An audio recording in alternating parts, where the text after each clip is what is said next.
কোন অবৈধ জিনিস আমরা মানি না, সব বৈধ জিনিস নিয়ে আসা লাগবে। এই কথা বলেন না কেন? ওনাদের যত আইন বানানো ছিল, যত কিছু বানিয়েছে 15.5 বছরে, একটাও যেন এদেশে না চলে। কারণ ওর সব বানিয়েছে ওর নিজেদের স্বার্থে, দলীয় স্বার্থে। যদি এইবারও বাঙালিকে হাইকোর্ট দেখাতে চান, এদেশে কিন্তু বিশৃঙ্খলা হবে। এই কথা বলেন না কেন? আপনি কি বাঙালিকে হাইকোর্ট দেখান, এরকম জুলুম করবেন, আল্লাহ কিন্তু তার আয়ত্তের বাইরে দিয়ে দেবে, মাফ করবেন। কারণ আল্লাহর আয়ত্তের বাইরে কিছু আছে বলছে নেই, নেই মানে হাত পেলে বাদ নেই। আল্লাহ ইচ্ছা করলো আপনাকে মাফ করবে না, কারণ মাফ করা লাগবে যার ক্ষতি করেছেন সে। এক অসিরে পেয়েছিলাম ছেলে, এই যে পাশে, এই চট্টগ্রামের পাশে কি জেলা জানো? ফেনী। এই ফেনীর এক ওসি ছিল, নুসরাত হত্যা মামলার ওসির নাম শোনেননি? এই ওসি আমার সাথে ছিল, মজ্জেম, নাম বলা ঠিক না। এই লোকটা আমি ফাঁসির কন্ডেম ছেলে ছিলাম। উনি এসে আমার একদিন বলছে, হুজুর আমি একটা অপরাধ করেছি, দেখেন তো আমার এই অপরাধ মাফ হয়েছে কিনা। কি? সেই যে নির্বাচন গেল, তখন আমি বাইরে ছিলাম। আমি রাতের বেলা আমার যা স্টাফ আছে সবাইকে নিয়ে যত ভোট সেন্টার আছে বললাম শুরু কর। রাত 12টা থেকে ফজর পর্যন্ত একেবারে সব কাটকট করে বাক্স ভর্তি করে জায়গা মতো পাঠিয়ে দিল। ফজরের আজান দিলে আমরা সবাই মিলে গোসল করলাম, 2 রাকাত তওবার নামাজ পড়লাম। এবার বললাম যে আস্তাগফিরুল্লাহ, হুজুর আমার এই তওবা হয়েছে। না, কিসের তওবা? এটা ইয়ার কি হয়েছে? আপনি কি তওবা করেছেন আল্লাহর কাছে? আপনি কি দোষ আল্লাহর কাছে করেছেন? আপনি ভোট কেটেছেন, একটা এমপি বানাতে হলে 3.5 লাখ 4 লাখ মানুষ লাগে, তাদের ভোট কেটে আপনি নিজেই তারা এমপি বানিয়ে দিলেন, আর আপনি আল্লাহর কাছে আস্তাগফিরুল্লাহ পড়েন। এর সিটারি না? বললাম আপনার মাফ হয়নি, আপনি তো 8 বছর জেল খাটবেন, 8 বছর পরে বের হবেন। বের হয়ে যদি দেখেন যে হ্যাঁ ওই 3.5 লাখ 4 লাখ মানুষ বেশি আছে, তাদের কাছে যে মাফ চেয়ে নেবেন। তারা যদি বলে ঠিক আছে যাই হয়েছে মাফ করে দিলাম, আপনি মাফ পাবেন। আর ওরা যদি বলে না কিসের মাফ, আসেন আপনার মুসলমানই দেব। সত্যকে যারা সত্য জানার পরে মেনে নেয় দ্বিধাহীন চিত্তে, প্রশ্ন ছাড়া, তারাও কিয়ামতের দিন আবু বকরের সাথে উঠবেন। আমি এই পয়েন্টটা বলতাম না, এখানে আমার একটা উদ্দেশ্য আছে। সত্যকে সত্য জানার পরে যদি আপনি দ্বিধাহীন চিত্তে প্রশ্ন ছাড়া মেনে নিতে পারেন, আপনি আল্লাহর ভাষায়, রাসূলের ভাষায় সত্যবাদী। কি খালি কথা সত্য বললেই সত্যবাদী হওয়া যায় না, সত্যকে সত্য জানার পরে আপনাকে মেনে নেওয়া লাগবে। ইহুদিদের কিতাবে আমার নবীর প্রশংসা করা আছে, ভবিষ্যৎবাণী আছে, ওই শয়তানরা জানার পরও মানে নাই।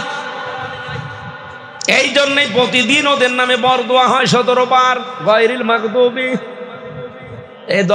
এই বরদোয়া কাদের? ইহুদি আর খ্রিস্টানদের। কারণ ওদের ইনজিলে, ওদের তাওরাতে আমার নবীর প্রায় 900 বারের উপরে পরিচয় দেওয়া ছিল। শয়তানরা জানতো এটা শেষ নবী, এটা শ্রেষ্ঠ নবী, এরপরও মানতো না, হিংসা করে আর অহংকার করে। আজও বাংলাদেশে যদি কেউ হক দল কোনটা জানার পরে হিংসা করে, অহংকার করে মানতে না চান, আপনারও অবস্থা ইহুদি খ্রিস্টানদের মতো হবে। কি বোঝাতে চেয়েছে আপনি না বুঝলে এনারা বুঝেছে। প্রতিদিন আপনি নিজের বিরুদ্ধেই বরদোয়া করছেন কমপক্ষে 17 বার। অন্য কোনো নামাজ যদি নাও পড়েন, অন্তত ফরজ নামাজ তো পড়েন। ফরজ নামাজ পড়লে এই দোয়াটা পড়া লাগে। এই আয়াতটা কতবার? গায়রিল মাগদুবি আলাইহিম ওয়ালাদ-দাল্লিন। এই যে বরদোয়া দিচ্ছি ইহুদি আর খ্রিস্টানদের, কেন? কারণ তারা সত্যকে সত্য দেখার পরে, জানার পরও মানে না। আমাদের জাতির পিতা হযরত ইব্রাহিম, উনি সত্যকে অনুসন্ধান করছিলেন। ফালাম্মা জান্না আলাইহিল লাইলু রাআ কাওকাবা ক্বালা হাযা রাব্বি ফালাম্মা ফালা ক্বালা লা উহিব্বুল আফিলিন। তারকা দেখার পরে বললেন এটা আমার বড় রব হবে। যখন ওটা ডুবে গেল বলে না, যেটা ডুবে যায় আমি ভালোবাসি না। পরবর্তীতে তিনি চাঁদ দেখলেন, ওইটাও ডুবে গেল। বলে না, ওটাও পছন্দ করি না। সূর্য দেখলেন, বললেন এটা শুধু রব না, হাজা রব্বি হাজা আকবার, এটা বড় রব। ওইটাও যখন ডুবে গেছে, বলে না, ডুবে যাওয়া জিনিস আমি পছন্দ করি না। ইন্নী ওয়াজ্জাহতু ওয়াজহিয়া লিল্লাযী ফাতারাস সামাওয়াতি ওয়াল আরদা হানিফা ওয়া মা আনা মিনাল মুশরিকিন। একটু ভালো করে খেয়াল করে শুনবেন, আমি পয়েন্টে যাব। হযরত ইব্রাহিম বলেছিলেন, আমার এই চেহারা আজ আমি ঘুরিয়ে দিলাম। আকাশের জমিনের যিনি উদ্ভাবক, ফাতারাস সামাওয়াতি ওয়াল আরদা, খালাকা আর ফাতারা এর ভেতরে পার্থক্য কি? উনি তো খালাকা বলতে পারতেন, ফাতারা দিলেন কেন? খালাকা মানে সৃষ্টি আল্লাহ করেছেন একটা জিনিস দেখে আর একটা, এটাকে আরবিতে খালাকাও বলা হয়। আবার এমনিতেই কোনো সৃষ্টির আকৃতি ছাড়া আপনি তৈরি করবেন, এটার নামও খালাকা বলা হয়। কিন্তু ফাতারা বলা হয় কোনো আকার আকৃতি ছাড়া, কোনো রকমের মডেল ছাড়া যেটা এমনিতেই বানানো হয়, তার নাম ফাতারা। আমার আল্লাহ আসমান আর জমিন বানিয়েছেন একটা দেখে আর একটা। বলেন, আল্লাহ পাক কোনো চিহ্ন ছাড়া, কোনো মডেল ছাড়া, কোনো আকার আকৃতি ছাড়া তার নিজের মনে যা লেগেছে তাই দিয়ে তিনি 6 দিনে ফি সিত্তাতি আইয়াম, 6 দিনে আসমান আর জমিন আমার আল্লাহ নিজের মন মতো করে সাজিয়েছে। জোরে বলেন সুবহানাল্লাহ। শব্দটা উনি চয়ন করেছেন কিভাবে দেখেন, ইন্নী অবশ্যই আমি, ওয়াজ্জাহতু আমি চেহারা ঘোরালাম। এই চেহারা মানে আমার এই 3.5 হাত বডি না। চেহারা বলতে এই পৃথিবীতে যত কিছুর দিকে আমার মুখ ছিল, আমি প্রথমে মুখ করেছিলাম চন্দ্রের দিকে, সূর্যের দিকে, তারকার দিকে, ওদের মতো গাছের দিকে, মাছের দিকে, দুর্গার দিকে, দরগার দিকে, সব আমি মুখ ফিরিয়ে নিলাম। কার দিকে ফিরিয়েছি? ফাতারাস সামাওয়াতি ওয়াল আরদ, যিনি আসমান আর জমিনের উদ্ভাবক। হানিফা, আমি লোক দেখানোর জন্য ফিরে আসি নাই, সত্যি আমি একনিষ্ঠভাবে ফিরে এসেছি। ওমা আনা মিনাল মুশরিকিন, আর আমি মুশরিক না। এই গ্যারান্টি দেওয়ার পরে আল্লাহ এত বেশি খুশি হয়েছিলেন হযরত ইব্রাহিমের প্রতি, কিয়ামত পর্যন্ত যারা হজ করতে যাবে, এদিকে তাকান, হজ করতে যারা যায় প্রথমে যে কথা বলা লাগে, লাব্বাইক আল্লাহুম্মা লাব্বাইক লা শারীকা লাকা লাব্বাইক ইন্নাল হামদা ওয়ান নি'মাতা লাকা ওয়াল মুলক লা শারীকা লাকা লাব্বাইক। আবার সর্বশেষ যেদিন বিদায় তাওয়াফ করে আসবেন, ওই দিন আপনাকে এই কথা বলা লাগে সর্বশেষ, লা শারীকা লাকা। আপনি কাবা শরীফ ধরে সামনে নিয়ে এই কথা বলে আসবেন, জীবনের শেষ কথা, যে আল্লাহ তুমি আমার দিয়ে যাই কিছু মনে করো না কেন, আমি কিন্তু শিরিক করি না, আমি মুশরিক না।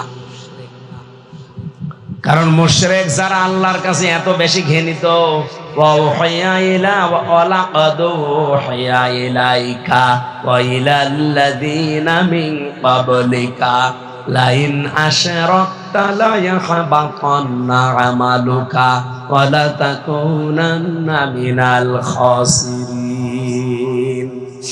সূরা জুমারের 65 নম্বর আয়াতে আছে, 24 নম্বর পারা 4 নম্বর পৃষ্ঠা 11 নম্বর লাইনে পাবেন। এটা তাফসিরে ফি জিলালিল কোরআন সাইয়্যিদ কুতুব রাহমাতুল্লাহ আলাইহি লেখেন, পৃথিবীতে শুধু আমাদের না, আমাদের নবী কেউ না, এর পূর্বে যত নবী রাসূল আল্লাহ পাঠিয়েছে আদম থেকে ঈসা পর্যন্ত প্রত্যেকটি নবীকে আল্লাহ গ্যারান্টি দিয়েছেন, যাই করো শিরিক করবা না। ওয়ালাকাদ অবশ্যই উহিয়া ইলাইকা ওয়া ইলাল্লাযীনা মিন ক্বাবলিকা, হে নবী শুধু আপনাকে না, আপনার পূর্বে যত নবী রাসূল দুনিয়ায় পাঠিয়েছি প্রত্যেকটি নবী রাসূলকে আমি এই ওহী করেছিলাম যে শিরিক, বলেন শিরিক করবা না। শিরিক কাকে বলে? এটা আমি মুশরিক আর ইহুদিদের নামটা নিয়েছি। আমার কথাগুলো শুধু ওই যে পয়েন্টটা মনে রাখবেন, শিক্ষা বের হবে। কেন আমি ইহুদি আর মুশরিকদের নাম কোরআন থেকে বের করে শোনালাম, যারা পৃথিবীতে জঘন্যতম শত্রু মুসলমানদের? কেন? আমি তো ইহুদিদের পরিচয় বললাম, এরা সত্যকে সত্য জানার পরও মানে নাই। কি কথা বুঝতেছেন? আর মুশরিকরা, এই মানুষগুলো যে শিরিক করার কারণে এত বেশি ঘৃণিত হয়ে গেছে আমার আল্লাহর কাছে। ইয়া আইয়ুহাল্লাযীনা আমানু ইন্নামাল মুশরিকুনা নাজাসুন, কি ওরা এত নাপাক হয়ে গেছে, আল্লাহ ঈমানদারকে বলেছেন সাবধান, যারা মুশরিক ওরা নাপাক। ওরা কি? আরো জোরে বলেন। এই নাপাক জাতি আমাদের প্রতিবেশী। এই নাপাকরা প্রতিবেশী থাকার কারণে আজ আমরা দাঁড়াতে পারি না। কয়েকদিন আগেও মালয়েশিয়া ছিলাম, ওরা 2004 সাল থেকে দাঁড়িয়ে গেছে, অথচ মালয়েশিয়াটা পুরা আপনাদের এই বান্দরবন, কক্সবাজার অথবা যে খাগড়াছড়ি, রাঙ্গামাটি এইরকম এলাকা বাংলাদেশের চাইতে প্রায় 5 ডবল বড়। পুরা এলাকাটাই সব এরকম, অথচ তারা দাঁড়িয়ে গেছে আজ। তাদের আশপাশের প্রতিবেশীগুলো থাইল্যান্ড, ইন্দোনেশিয়া, সিঙ্গাপুর, তারা খারাপ হোক কিন্তু প্রতিবেশীগুলো ক্ষতি করে না। আর আমরা এমন প্রতিবেশী পেয়েছি, শয়তানরা খালি মিথ্যা কথা বলে। 54 বছর আমাদের বিরুদ্ধে মিথ্যা ছড়িয়েছে তামাম দুনিয়ায় যে আমাদের দেশে নাকি সংখ্যালঘু নির্যাতন হয়, এদের নাকি জঙ্গি ভরে গেছে। অথচ আজ 8 মাস 5 দিন চলছে, কোন জঙ্গি আছে? আজ 13 তারিখ না, 11 কোনে 13, এগুলো পুরা নাটক।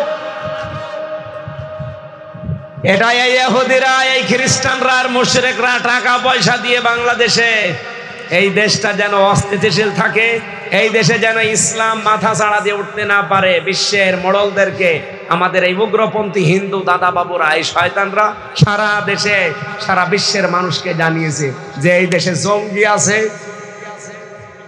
অথচ 8.5 মাস 5 দিনে কোনো জঙ্গি, কোনো নাটক হয়েছে? হবে কি করে? কারণ নাটক যে লিখবে সেই তো পালিয়েছে। নাটক বসে বসে লিখত আর ওই নাটক মঞ্চস্থ করতো। আমার মতো মানুষেরও নাম দিয়েছিল জঙ্গি। আনসারুল্লাহ বাংলা টিমের প্রধান আমি, অথচ ওটা কি আমি জানি।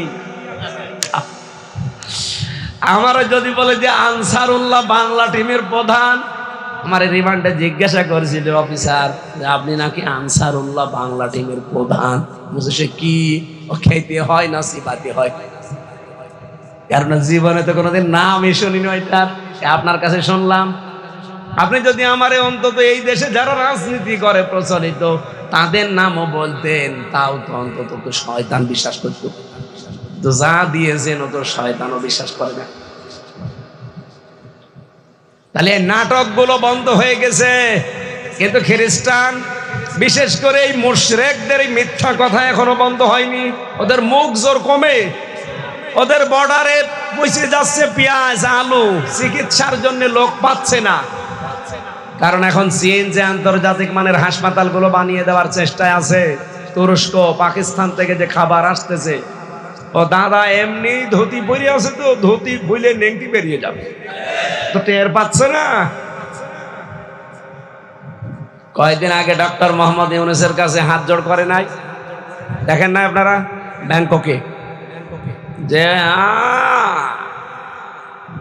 আপনি হাত জোড়ে এমনি করছেন, অথচ আপনাদের তুলনায় আমরা মাত্র 29 ডবলের 1 ডবল মাত্র।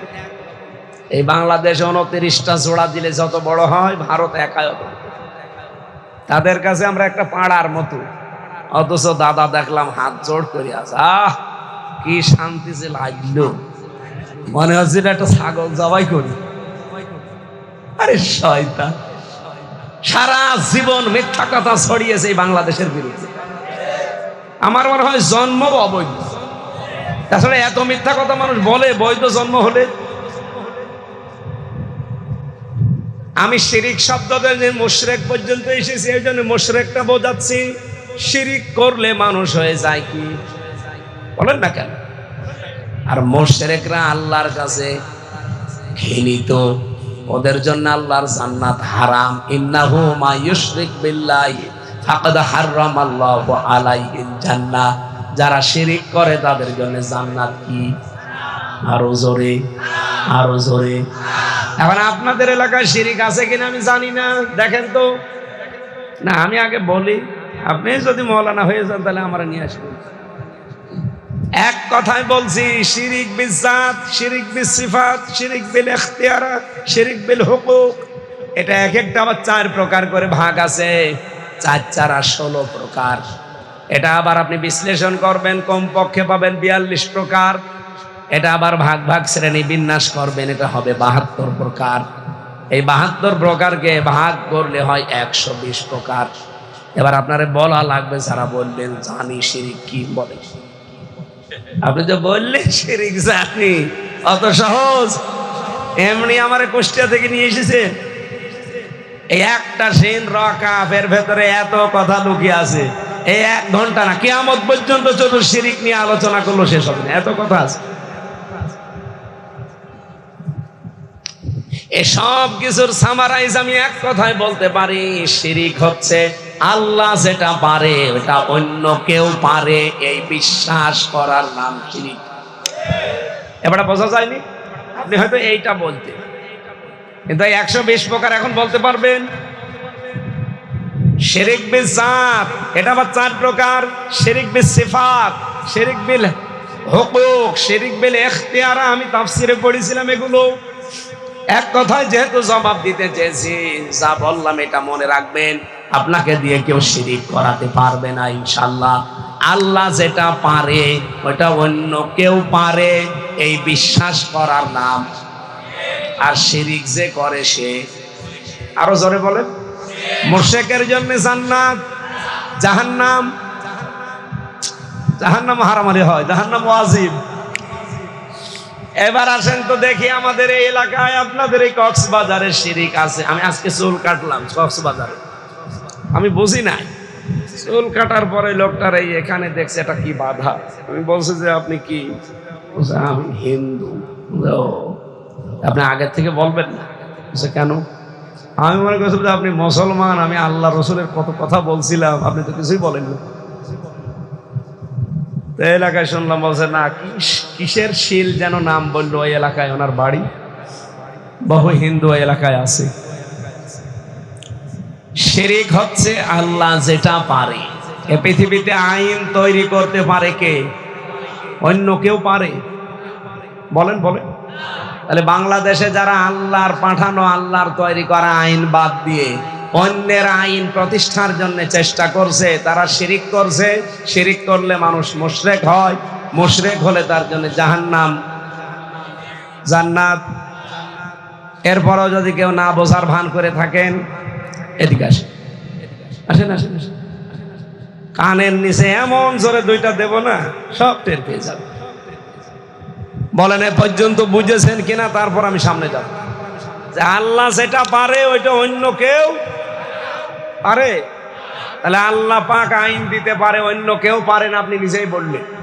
আজকে থেকে মেনে নেওয়া লাগবে না যে আল্লাহর আইনের বাইরে যা আছে ওই রকম দল আমি মানি না। ও বলছে না, বুঝে শুনে কথা বলেন ভাই। আমি ওয়াজ ওইভাবে করি না, গতানুগতিক কথা বলে কোনো লাভও নেই। আমি কানে হাত দিয়ে টান দিলাম, আপনি শুনিয়েই গেলেন, বাড়ি যাওয়ার সময় ভুলে গেলেন। না, সংশোধন হওয়া লাগবে এখন। যারা আল্লাহর আইনের বাইরে আছে, সে যদি আমার বাবাও হয়, ওই দল আমি আর নেই।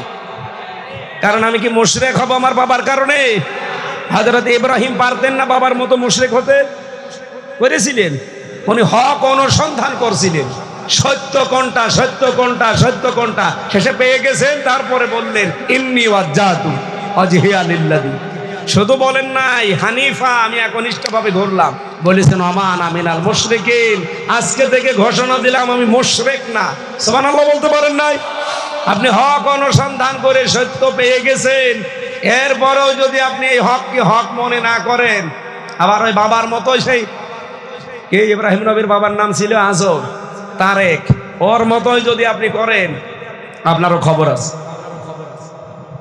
ওর বাবাকে, ওনার বাবাকে যেমন আল্লাহ মাফ করে নাই, কিয়ামতের দিন শুকরের আকৃতি দান করবে। শুকরের আকৃতি দিয়ে গলার ভেতরে জাহান্নামের চেন বাঁধবে, এভাবে টেনে নেবে যাবে ফেরেশতারা। নবীর বাবাকে শিরিক করার কারণে এই আজরকে, তারেককে যদি জাহান্নামে টেনে নিয়ে যায়, আপনার বাবা কোথাকার কে? শিরিক বন্ধ করা লাগবে আজকে থেকে। এই একটা ওয়াজ মেনে নিলে তো বাংলাদেশে ইসলাম কায়েম হয়ে যাবে। যারা আল্লাহর আইন চায় না, অন্যের আইন চায়, তারা মুশরিক। কারণ আইন দেওয়ার ক্ষমতা কোনো বাবার, কোনো স্বামীর নেই। কার? এরপরও যদি না মানেন, আমার বলার দায়িত্ব আমি বলে দিয়েছি। এবার আপনার বিবেকের দায়িত্ব। দ্বিতীয় নম্বরে সন্তান দিতে পারে কে? দু একটা পীর সাহেব পারে না? মানে কয়েকদিন আগে বগুড়াতে একজন এসেছে আপেল নিয়ে, বলছে হুজুর আপেল পড়ে দেন। আমি সূরা ফাতিহা পড়ে ফু দেব, হঠাৎ আমার কানের কাছে মুখ নিয়ে বলছে হুজুর এমন ভাবে আপেল পড়বেন যেন ছেলে হয়। ছেলে কি আমি ডাউনলোড করে দেব? আপেল দিলাম ফেলে, আপেল কই ফেলে দিয়েছি কেন? আরে ভাই আপেল পড়ে যদি ছেলে হয় তো আমার ম্যাডামের 3টে ছেলে মেয়ে হইতো না? আমারই 3টে মেয়ে, আমি ম্যাডামরে খালি আপেল খাওয়াতাম পড়ে পড়ে। কি বিশ্বাস মানুষের দেখেছে, মনে করছে হুজুর দিয়ে আপেল পড়ালে মনে হয় ছেলে হবে। আমি আবার বলছি ওই বগুড়ার ওই পাগলের মতো করবেন না। আমি কেন কাবা শরীফের ইমামকে যদি আপেল পড়ে দেয় ছেলে দেওয়ার সম্ভাবনা আছে, কারণ এটার দায়িত্ব কার?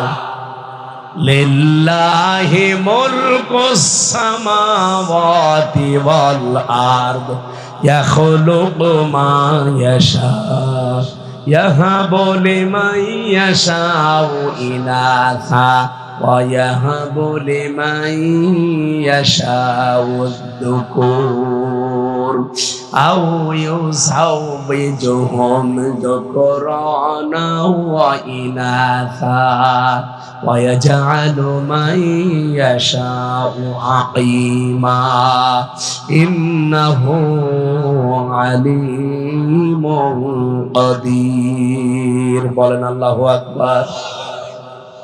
এটা সূরা শুরার 49 নম্বর আয়াতে আছে।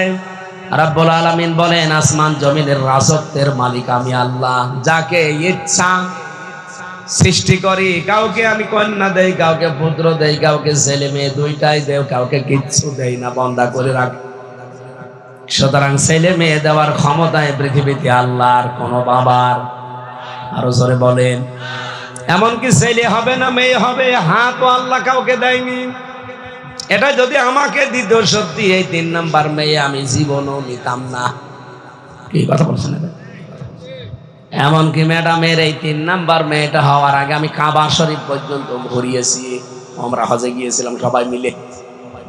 আমরা হজে গিয়ে কাবার গিলাফ ধরে এত কান্দা কেঁদেছি যে আল্লাহ যাই করো অন্তত ছেলে দিও। দেখি না বাবা মেয়ে। আমি নারাজ না, আমি খুশি আছি। 3টা মেয়ে পেয়ে আমি নবীজির মতো খুশি। কারণ এই যে মানুষ উল্টা পাল্টা কিছু কথা বলে যে আপনি যা করবেন কামাই সব খাবে জামাই, না তো ছেলে নেই। এই জন্য কামাইয়ের প্রতি আমার আর কোনো ই নেই। সাতা করে করবো, যা করবো আপনারা দেবে সবাই জামাই খাবে। ছেলে থাকলে কাজ হইত, অন্তত বংশ বাতি দিতে। এখন মেয়ে দিয়ে আমার বংশ বাতি দেওয়া লাগবে। এমন জামাই নেব হযরত আলীর মতো। কিন্তু এত দূর তো আর বিয়ে দেওয়া যাচ্ছে না। কুষ্টিয়া, চুয়াডাঙ্গা, মেহেরপুরে এরকম লাইনে দেওয়া লাগবে যেন বাড়ি যাওয়া যায়। আর এখানে বিয়ে দিলে আমার 2 দিন লাগবে আসতে।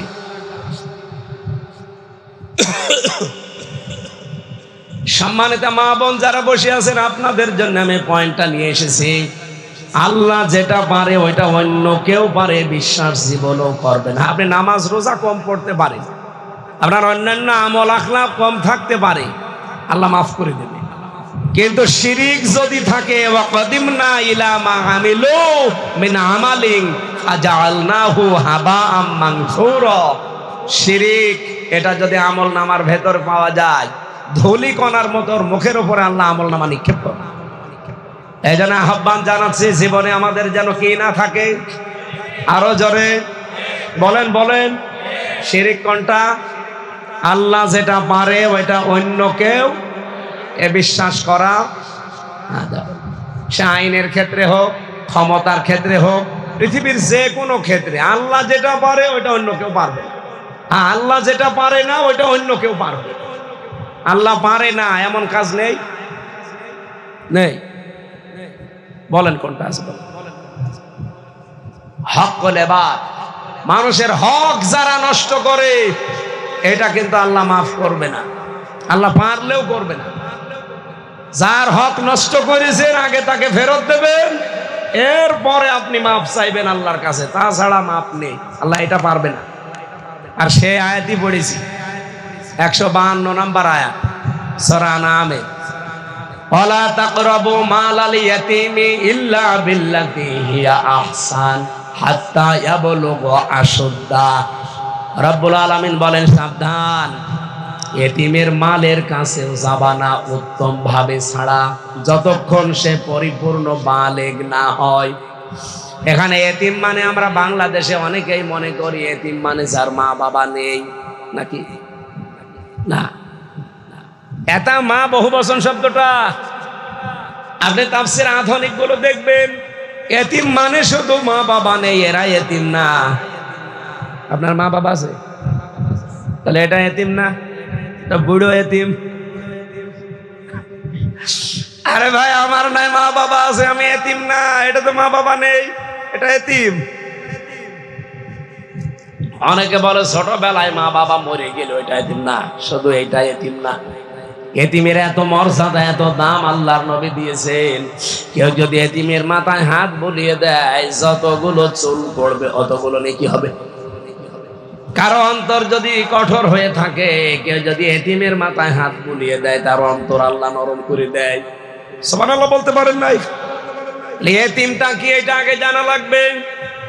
এবার কান খাড়া করে শোনেন, পৃথিবীতে যে যেখানে আছি আমরা, ওই জায়গার নিচে যারা আছে সবাই আমার কাছে এতিম। আমি কথা বোঝাতে পেরেছি কিনা বলেন? আমি যেখানে আছি এই জায়গার নিচে যারা আন্ডারে বাস করে তারা আমার কাছে, বলেন বলেন। আমি একটা অফিসের অফিসার, বস, এই নিচে আমার প্রায় 10,000 মানুষ আমার আন্ডারে কাজ করে। আমার নিচে যত মানুষ আছে সবার চাকরি আমার হাতে। ইচ্ছা করলে সকালে তারে বাদ দিতে পারি, বিকালে আর একজনকে নিতে পারি। কথা বলে না কেন? তাহলে আমার কাছে তারা কি আরো সরে, বলেন বলেন। এরকম প্রত্যেকটা পর্যায়ে আপনি মিলান। এই দেশে যিনি দায়িত্বে ছিল হাসিনা, হাসিনার নিচে এই দেশে আমরা 18 কোটি মানুষ তার কাছে এতিম। এটাকে এবার বোঝানো লাগবে। আপনাদের এলাকার এমপি ছিল যিনি, এই পেকুয়ার আর চকরিয়ার মিলে কি নাম আমি জানি না, যাই হোক, এটা তার এমপি বলা যায় না, এটা তো বিনা ভোটের এমপি। আমি এটা বানিয়ে বলছি বিনা ভোটের এমপি। আমি নিজে সাক্ষী না, আমার 33 বছর বয়স, 18 বছর থেকে ভোট দিতে পারলে 3 বার ভোট দিতে পারতাম, একবারও দিতে পারি। তাহলে আপনি ভোটের এমপি বলবেন কি করে? তো বিনা ভোটের এমপি কে ছিল এখানে? ওই বাটি যাবো আল্লাহ অলির হোটেলে কালকে আমি থাকতে গিয়েছিলাম, যে দেখি কারা আগুন ধরিয়ে দিয়েছে, পুড়িয়ে শেষ। কালকে রাতে থাকতে গিয়েছিলাম রাত 4টার সময়, 3টার সময়। কাল মাহফিল ছিল, বাসকালী শেষ করে মনে করলাম ওখানে থাকবো, সকালে এখানে আসবো। যে দেখি এক লোক বসে আছে সামনে, বললাম এই হোটেল, হুজুর হোটেল আল্লাহ রাস্তায় চলে গেছে, আগুন ধরিয়ে মানুষ পুড়িয়ে দিয়েছে, কাজ মাছ দেখছে না ভাই শেষ। বাড়ি জাফর ছিল এখানকার। কি করলেন আপনি বিনা ভোটের এমপি হয়ে? এখন তো বাড়িতেও থাকতে পারেন না। তা আমি নিজে যেহেতু প্রমাণ, আমি ভোট দিতে আজ 3 বারের একবারও পারলাম না। তার এই 3 বারে যারা এমপি ছিল প্রত্যেকটা এমপি অবৈধ, এবং এই অবৈধ বৈধ করার জন্য যারা চেষ্টা চালিয়েছে তারা অবৈধ। কি কথা বলেন না কেন? এমপি সাহেবের আন্ডারে এই 2 থানা মিলে কমপক্ষে 4.5 লাখ মানুষ বাস করতেন। আপনারা সবাই তার কাছে এতিম। তার কাছে যদি এতিম আপনি নাও হন, তার ছেলের কাছে এতিম ছিল। বাসের চাইতে কোন সির মনে হচ্ছে যে দাম আরো বেশি। ও জাফর সাহেব কি করতো আমি জানি না, কিন্তু ওনার ছেলের যে রোগ পাক, এক কথা বলছেন এখন। পেকুয়াতে আমি 2-3টা অনুষ্ঠান আমারে উঠতে দেয়নি জাফর সাহেব না ওনার ছেলে। মনে হচ্ছে ওনার ছেলে এমপি। তাও যে ভোটের এমপি হয়তো তাও তো দোয়া করতাম। বিনা ভোটের এমপি ছেলের কি অ্যাকশন গো? শেষ পর্যন্ত কি হয়েছে? এই এতিমদের সাথে খারাপ ব্যবহার করার কারণে এতিমদের বহু কিছু তারা আত্মসাৎ করেছে। বাংলাদেশে 300 এমপির নিচে আমরা যারা ছিলাম, বিশেষ করে 1628 জনের নিচে, শুধু এমপি না, প্রত্যেকটা জেলার ডিসি, এসপি, টিওনো, ওসি, 630টা থানা আছে, সব মিলে আমি কলম হিসাব করে দেখলাম 1628 জন মানুষ ছিল এই দেশের দায়িত্বে। হাসিনা থেকে শুরু করে আপনাদের এই 12 বাখিয়ার চেয়ারম্যান পর্যন্ত, কি জানো না ওনার জিহাদি নাকি, এই লোক পর্যন্ত। আল্লাহর এই বান্দা আলেম না? হ্যাঁ আলেম, কিন্তু একেবারে সর্বোচ্চ যেটা ছিল ওইটা ছিল সালেম, আর এইটা আলেম। এই 1628 জন মানুষের আন্ডারে আমরা দেশের 18 কোটি মানুষ ছিলাম, আমরা সবাই তাদের কাছে এতিম। বলেন না কেন? আল্লাহ বলেন এতিমের সম্পদ মারবা না, তাদের সম্পদ যদি হাতে নাও খুব উত্তমতার সাথে নিবা, কারণ এতিমের সম্পদ এমন আশ্চর্য, কেউ যদি ওখান থেকে 4 আনাও খায় সে যেন জাহান্নামের আগুন খায়। আর বাংলাদেশে এতিমের মাল মরণের খাওয়া খেয়েছে। মালয়েশিয়া, সিঙ্গাপুর, থাইল্যান্ড গিয়েছিলাম এগুলো দেখতে, সে দেখি ওই শয়তানরা সব পালিয়ে ওখানে আছে। এদেশে আপনার এই পাশের জেলা চট্টগ্রাম, এখানকার একজন মন্ত্রী ছিল, ভূমি মন্ত্রী, কি যেন নাম, জাবেদ নাকি, সাইফুজ্জামান জাবেদ। ও শয়তান সে পালিয়েছে, কিন্তু ওখানেও বাড়ি আছে তার। ওর বাড়ি সারা বিশ্বে এখন 620টা 620টা বাড়ি। হিসাব করতে পারেন, সব তো বাবার টাকা দিয়ে বানানো, সবে এতিমদের টাকা। বলেন, আপনারা নিজেদেরকে ছোট মনে করবেন না। যারা কাজ করে খান, সে যেখানেই থাকেন পৃথিবী, কাজ যদি করে খান মনে করবেন আপনার দাম আল্লাহর কাছে অনেক বেশি। আল কাসিবু হাবিবুল্লাহ, যারা কাজ করে খায় এরা আল্লাহর বন্ধু। আর যারা কাজ করে না শুধু মেরে খায়, ওরা আল্লাহরও শত্রু, মানবতারও শত্রু। 620টা বাড়ি বানিয়েছে, একটা বাড়িতে তো থাকতে পারেন না। এখন বাইরের দেশে যে ওই যে সেকেন্ড হোম বানিয়েছে, থাকতে পারে না। সাহেব পাড়া বানিয়েছে, থাকে না। বেগম পাড়া বানিয়েছে, থাকে না, থাকে হোটেলে। একবার হোটেলে থেকে নিচে নেমে দেখি 2 শয়তান বসে চা খাচ্ছে। কি গো হুজুর, আমরা আগে পালিয়েছি। পালাবেন কেন? পালাবেন কেন? এতগুলো বাড়ি বানালেন, একটা বাড়িতেও থাকতে পারেন না। এত টাকা পাচার করলেন বাইরের দেশে, এই টাকাগুলো দিয়ে যদি বাংলাদেশে মানুষের কর্মসংস্থান তৈরি করে দিতেন। বাংলাদেশে 35 লাখ যুবক বেকার। কত? 35 লাখ। এই যুবকগুলো বেকার থাকতো না, উত্তম কর্মজীবন পেত তারা। বাইরে এসে এই যে 7 লাখ 8 লাখ 10 লাখ টাকা খরচ করে আসে এই মালয়েশিয়া, এই সিঙ্গাপুরে, এই থাইল্যান্ডে। কি করে? এসে রাস্তা ঝাড়ু দেয়, রুটি বানায়, থালা বাসন মাজে, পায়খানা সাফ করে। আমি নিজে দেখে এসেছি। অথচ এই দেশে এই 7.5 লাখ টাকা 10 লাখ টাকা খরচ করে একটা সম্মানজনক কর্মজীবন সে তৈরি করতে পারে। ওই টাকাগুলো যদি পাচার না হতো, শয়তানরা পাচার করে করে দেশটা ফোকলা বানিয়ে ফেলেছে। এখন এই দেশে কেউ জন্ম নিলে তার মাথার উপরে 1,02,000 টাকা ঋণ। আজকে জন্ম নেবে, তার মাথার উপরে ঋণের বোঝা কত? 1,02,000। ঋণ থাকার কথা না, আরো ঋণ দেওয়ার কথা ছিল আমাদের। আর শয়তানরা 15.5 বছর বলছে আমরা বিশাল উন্নয়ন করেছি। কি করেছেন আপনারা? খালি মেরে খেয়েছে। আর মেরেছেন কারটা? এতিমেরটা। সরকারের তুলনায় আমরা যারা নিচে ছিলাম তারা কি বলেন? বলেন, ইন্নাল্লাযীনা ইয়াকুলুনা আমওয়ালাল ইয়াতামা যুলমান, নিশ্চয় যারা এতিমের মাল সম্পদ খাচ্ছে, খাবে। ইয়াকুলুনা, এটা মজারে, বর্তমান, ভবিষ্যৎ, প্রেজেন্ট, ফিউচার। আল্লাহ আমওয়াল দিয়েছেন, মালের বহু বচন। বিভিন্ন রকমের মাল হতে পারে। এতিমের বিভিন্ন রকমের মাল যারা মেরে খেয়েছেন, জুলুম করে, ফাঁকি দিয়ে, অন্যায় ভাবে। আজও বাংলাদেশে এটা থামে না। আমরা দেখছি আগস্টের 5 তারিখের পরেও অনেকের সম্পদ মেরে খাচ্ছে। এমনকি নিজের জমি, বনের জমি ফাঁকি দেয়, দিতে চায় না। মানে বনের জমিও দেওয়া লাগবে। বনের জমি দেওয়া লাগবে না মানে? সাহাবায়ে কেরামের যুগে আমি শুনেছি হাদিসের পাতায়, তারা তো জমি জায়গা দিতই দিত। বাড়ির যে রান্না করার ঘটি, বাটি, থালা, কড়াই, হাঁড়ি, এগুলো তারা ভাগ করে দিত। আর আমরা মাঠের জমি পর্যন্ত দিতে চাই না। আপনাদের এলাকায় তো মাঠ নেই, আছে? বলে বাড়ির জমি আর দিতে পারবো না, এটা আমার জন্য আমার বাবা দিয়ে দিয়েছে। বাবা তোরে একা জন্ম দিয়েছে, আর ওইটা কি ভেসে এসেছে? অন্যের জমি আত্মসাৎ করলে মেরে খেলে আপনার গোনা হবে একটা, আর নিজের ভাইয়ের জমি, বোনের জমি, মেয়ের জমি, ফুফুর জমি, এদের জমি জায়গা যদি কেউ মেরে খায় গোনা হবে ডবল। একটা তো শরিক ফাঁকি দেওয়া, আর একটা জুলুম করা। বাংলাদেশে এরকম আল্লাহর ওলি নেই? বোনের জমি, ফুফুর জমি ফেরত না দিয়ে ওই টাকা দিয়ে উনি হজ করতে যাচ্ছে, উমরা হজ। ওর হজ কবুল হওয়া দূরের কথা, জিদ্দার বিমানবন্দরও আসবে না। কি কথা বলেন?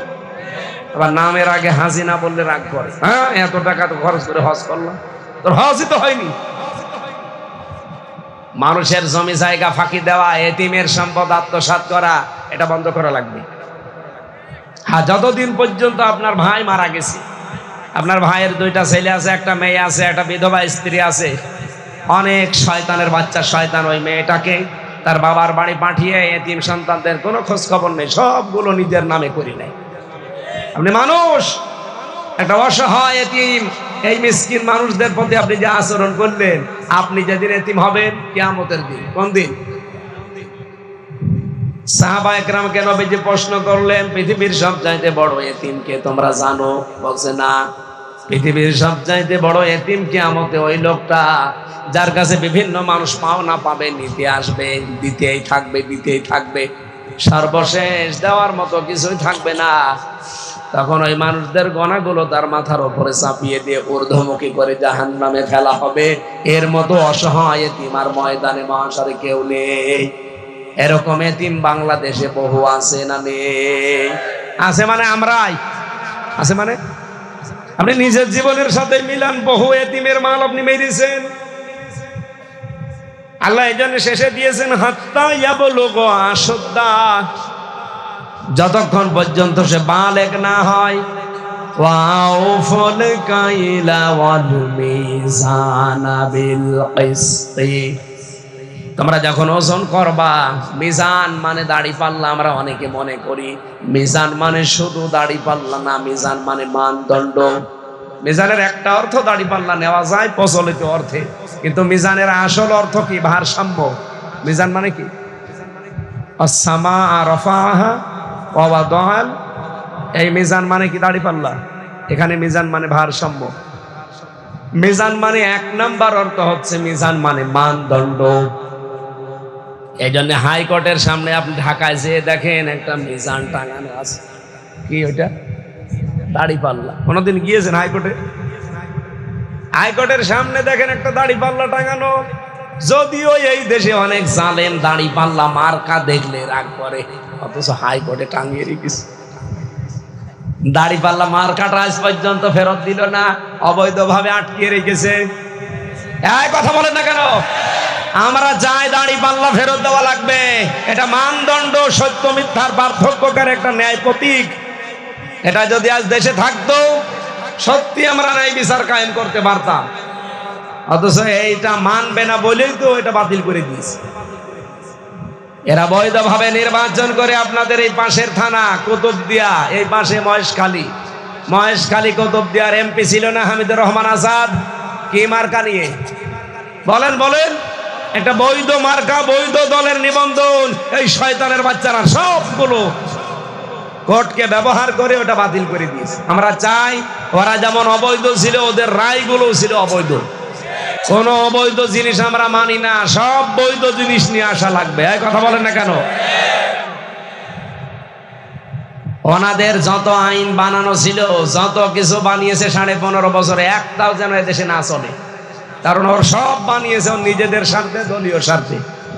আল্লাহর এক বান্দা আজ 15-13 বছর পড়ে আছে জেলখানায়, এটিএম আজহারুল ইসলাম, একটা নির্দোষ মানুষ। এই মাজলুম মানুষটাকে আর আপনি কত কষ্ট দেবেন? মাজলুমকে কষ্ট দিলে আল্লাহর আরশ পর্যন্ত কাঁদে। আমরা চাই এটিএম আজহারুল ইসলামকে খুব তাড়াতাড়ি মুক্তি দেওয়া হোক।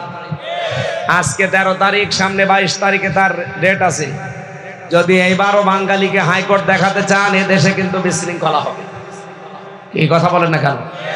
আমরা চাই সবাই যখন বের হয়ে চলে আসতেছে, তারেক জিয়া বেরিয়ে গেছে, তার মা বেরিয়ে গেছে, জোবায়দা রহমান বেরিয়ে গেছে ডাক্তার, আজকে বেরিয়েছে একজন জাকির হোসেন খান, নারায়ণগঞ্জে 22 বছর জেলে ছিল, মার্ডার মামলার আসামি, 4টা মার্ডার প্রমাণিত, বাকি ধর্ষণ মর্ষণ যা আছে আল্লাহ জানে আর সে জানে।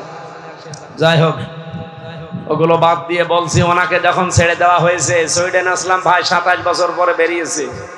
ডেঞ্জার রাসু সব আমার সাথে ছিল, ডেঞ্জার রাসু ছিল প্রায় 25 বছর, ভয়ঙ্কর তাজ ও 17 বছর, মুকিম গাজী ওর জেল হয়েছে 260 বছর, ও বের হবে কি জানি না, 260 বছর জেল ওর। এই মানুষগুলো যদি সব বের হয়ে চলে আসে, এটি মাজহারুল ইসলামে কি হয়েছে? আপনি কি বাঙালিকে হাইকোর্ট দেখান? আমরা চাই 22 তারিখে আর কোন শতানাতা আমরা শুনতে চাই না। আল্লাহর এই মাজলুম বান্দাকে আমরা মুক্ত জীবনে দেখতে চাই। হ্যাঁ, কথা বলেন। এরকম জুলুম করবেন, আল্লাহ কিন্তু তার আয়ত্তের বাইরে দিয়ে দেবে, মাফ করবেন। কারণ আল্লাহর আয়ত্তের বাইরে কিছু আছে বসে নেই, নেই মানে হাত পেলে বাদ নেই। আল্লাহ ইচ্ছা করলো আপনাকে মাফ করবে না, কারণ মাফ করা লাগবে যার ক্ষতি করেছেন সে। আমি এই যে ভোট দিতে পারি নাই 3 বার, ক্ষতি কি আল্লাহর করেছেন না আমার? আমি জীবনে কোনোদিন দেখলামই না যে কি করে ভোট দেওয়া লাগে। কারণ 18 বছর থেকে শুরু করে এই 33 বছর তো আমার বয়স, তাহলে 3 বার দিতে পারতাম 15 বছরে। 18 আর 15 কত হয়? 33। কিন্তু আমি একবারও দিতে পারলাম না। ভোটের সেন্টার কেমন, লাইনে একটু দাঁড়াতে হয় কি করে, যে কি করে টিপ মারা লাগে, ছাতা জীবনে দেখেও নি শুনিও নি। ওই মানুষ দেখি যে এইভাবে করে, নিজে কোনোদিন করতে পারলাম না। এই অধিকার থেকে যারা বঞ্চিত করলেন, তারা যদি এখন সুবহানাল্লাহ আলহামদুলিল্লাহ পড়েন, হবে? আগে আমার কাছে মাপ চাওয়া লাগবে। এক অসিরে পেয়েছিলাম ছেলে, এই যে পাশে, এই চট্টগ্রামের পাশে কি জেলা জানো? ফেনী। এই ফেনীর এক ওসি ছিল, নুসরাত হত্যা মামলার ওসির নাম শোনেননি? এই ওসি আমার সাথে ছিল, মুয়াজ্জিন, নাম বলা ঠিক না। এই লোকটা আমি ফাঁসির কন্ডেম ছেলে ছিলাম। উনি এসে আমার একদিন বলছে, হুজুর আমি একটা অপরাধ করেছি, দেখেন তো আমার এই অপরাধ মাফ হয়েছে কিনা। কি? সেই যে নির্বাচন গেল, তখন আমি বাইরে ছিলাম। আমি রাতের বেলা আমার যা স্টাফ আছে সবাইকে নিয়ে যত ভোট সেন্টার আছে বললাম শুরু কর। রাত 12টা থেকে ফজর পর্যন্ত একেবারে সব কাটকট করে বাক্স ভর্তি করে জায়গা মতো পাঠিয়ে দিল। ফজরের আজান দিলে আমরা সবাই মিলে গোসল করলাম, 2 রাকাত তওবার নামাজ পড়লাম। এবার বললাম যে আস্তাগফিরুল্লাহ, হুজুর আমার এই তওবা হয়েছে। না, কিসের তওবা? এটা ইয়ার কি হয়েছে? আপনি কি তওবা করেছেন আল্লাহর কাছে? আপনি কি দোষ আল্লাহর কাছে করেছেন? আপনি ভোট কেটেছেন, একটা এমপি বানাতে হলে 3.5 লাখ 4 লাখ মানুষ লাগে, তাদের ভোট কেটে আপনি নিজে তারা এমপি বানিয়ে দিলেন, আর আপনি আল্লাহর কাছে আস্তাগফিরুল্লাহ পড়েন। এর সিটারি না? বললাম আপনার মাফ হয়নি, আপনি তো 8 বছর জেল খাটবেন, 8 বছর পরে বের হবেন। বের হয়ে যদি দেখেন যে হ্যাঁ ওই 3.5 লাখ 4 লাখ মানুষ বেশি আছে, তাদের কাছে যে মাফ চেয়ে নেবেন। তারা যদি বলে ঠিক আছে যাই হয়েছে মাফ করে দিলাম, আপনি মাফ পাবেন। আর ওরা যদি বলে না কিসের মাফ, আসেন আপনার মুসলমানই দেব, তাই এই কথা বলছেন না কেন? আপনাকে মুসলমানই আরেকবার দেওয়া লাগবে, কারণ তাছাড়া আপনি মুসলমান হতে পারবেন না, কারণ হক এবাদত আপনি নষ্ট করেছেন। তো ওই লোকটা এখন জেল থেকে বের হয়েছে। এখন আমি ওনার জীবনে দেখে মাঝে মাঝে আশ্চর্য হই যে উনি মাপ নাই চাইলো এই 4 লাখ মানুষের কাছে, কিন্তু যে সময় উনি এই অপরাধটা করেছিল, জেল থেকে বের হয়ে যদি দেখে যে ওই 4 লাখ মানুষ বেঁচে নেই, কেউ কেউ মারা গেছে, মারা যেতে পারে না, বলেন বলেন, তাহলে মরে যাওয়া মানুষের কাছে উনি মাপ চাবে কি? তারা তো মাপ না করলে উনি জীবনেও মাপ পাবে না।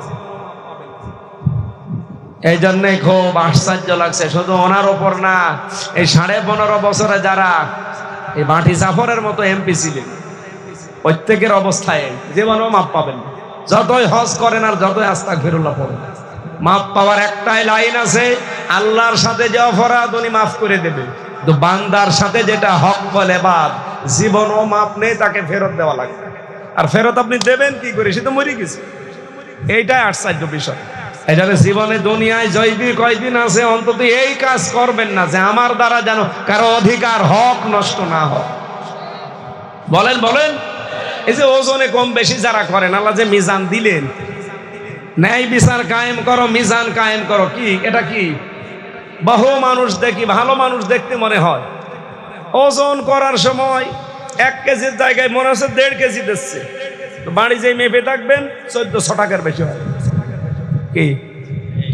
আমি একবার মাংস কিনছিলাম কুষ্টিয়ার বড় বাজারে। ওনারে আমি জিজ্ঞাসা করলাম যে ভাই, আপনি যেভাবে ঝোল দেন আপনার তো লস হবে। হুজুর লস হয় হোক, দোয়া করেন। দোয়া করবো আর আপনার বরকত হয়ে যাবে, এ কি বিশ্বাস।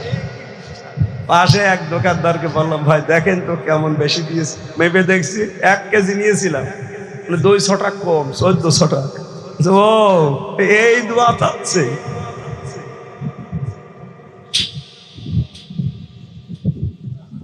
না ভাই, আজরে কম বেশি করা যাবে না। ওয়াইলুল লিল মুতাফফিফিন আল্লাযীনা ইযা ইক্তালু আলান নাসি ইস্তাওফুন।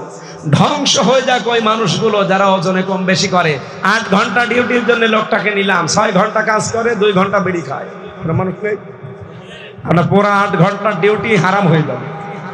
এই জন্য 8 ঘন্টা ডিউটি যখন নিয়েছে সঠিকভাবে ডিউটি করবেন, পুরা ডিউটিটার টাকা হবে হালাল, ওইটা দিয়ে আপনি খাদ্য খাবেন, রক্ত গোশত যা তৈরি হবে সব জান্নাতে। ইবাদত বন্দেগী কম হলেও অসুবিধা নেই, তো খাদ্য যেন হালাল হয়, মানুষের হক যেন নষ্ট না হয়।